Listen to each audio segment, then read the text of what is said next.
This is final look.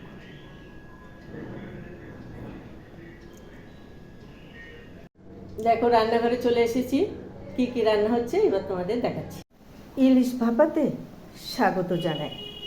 তার জন্যে দেখো সর্ষে পোস্ত রেডি করে নিয়েছি, আর রান্না হবে যথারীতি বাঙালির সবচেয়ে ফেভারিট ইলিশ পোস্ত, যা আমরা খেতে খুব ভালোবাসি, সেই সর্ষে ইলিশ।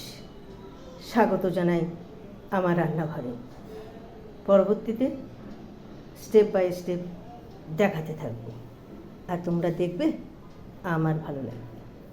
সুন্দর সকাল থাকবে এই বৃষ্টির ভেতরে সর্ষে ইলিশ। পোস্তর ভেতরে দিলাম 2টি কাঁচা লঙ্কা আর লাল লাল টমেটো, এরপরে পেস্ট করব। যে কটা রান্না হবে সে কটা রেখে বাকিটা ফ্রিজে রেখে দিলাম। এখন নুন আর হলুদ মাখিয়ে নেব। তার জন্য দিয়ে দিলাম প্রথমে সল্ট, তারপরে টারমারিক পাউডার, আর এখন দেব কালার আসার জন্য সামান্য রেড চিলি পাউডার। মাখিয়ে নেব।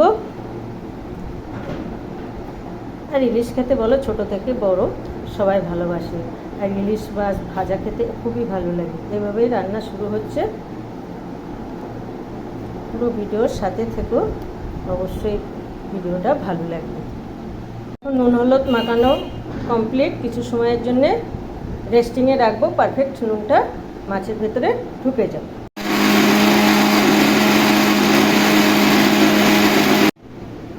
আর সর্ষে পোস্ত ইলিশ করতে কিন্তু বেশি সময় লাগে না, অন্য রান্নার চেয়ে কিন্তু কম সময় লাগে। দেখো সর্ষে পোস্ত পেস্ট হয়ে গেছে। পেস্ট হয়ে গেল মানে রান্না অনেকটা এগিয়ে গেল। সে পোস্ত করা যাতে তেতো ভাব না আসে, তার জন্য আমি একটু টক দই দেবো। তার জন্য টক দই নিয়ে নিয়েছি। আজকে আমি খুব সহজ পদ্ধতিতে, নতুন রান্না শিখছে তাদের জন্য খুব সহজ পদ্ধতিতে আজকে ইলিশ ভাপাটা আমি রান্না করে দেখাবো। এরপরে দিয়ে দিলাম 5টা কাঁচা লঙ্কা। এরপরে আমি দেব salt, turmeric powder, red chilli powder,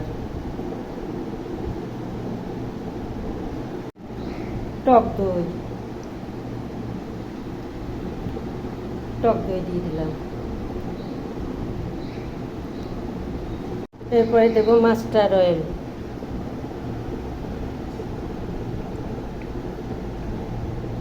দিয়ে দিলাম। পরিমাণ মতো সল্ট।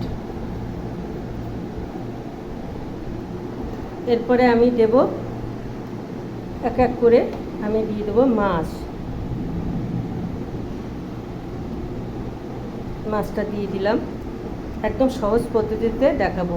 আর এটা আমি কিন্তু করব একদম প্রেসার কুকারে 3টে থেকে 2টো ছিটি দিলেই রান্না কমপ্লিট। এরপরে আমি সুন্দর করে মাখিয়ে নেব। দেখো কতটা, এখনই মনে হচ্ছে রান্নার হাফ হয়ে গেছে।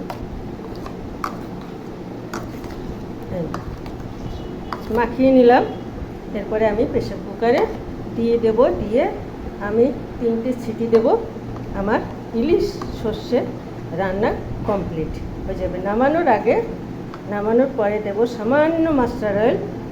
Ready to cook, very easy. This is final look. Just দেখো কতটা সুন্দর হয়েছে। Thank you for watching. Tata, bye by.